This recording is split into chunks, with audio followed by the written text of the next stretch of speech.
প্রথমত বলে রাখি, বিগত সরকার হেলথ সেক্টরে ভারত সরকারের সঙ্গে সহযোগিতা তো দূরের কথা, বিরোধিতা করেছে, যার ফলে পশ্চিমবাংলায়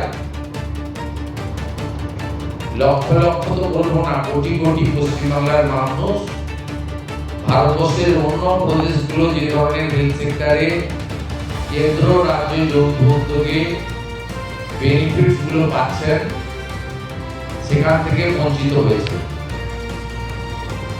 আজকে আমরা একটি কম্প্রিহেন্সিভ ডিসকাশন এবং মেজার্স এবং রোডম্যাপ তৈরি করেছি, যে রোডম্যাপের মধ্য দিয়ে আমরা পশ্চিমবঙ্গে স্বাস্থ্য ক্ষেত্রে ভারত সরকারের সমস্ত সুযোগ সুবিধাগুলি গ্রহণ করে পশ্চিমবঙ্গে হেলথ সেক্টরে আমরা একটা যুগান্তকারী পরিবর্তন আনার সিদ্ধান্ত নিয়েছি।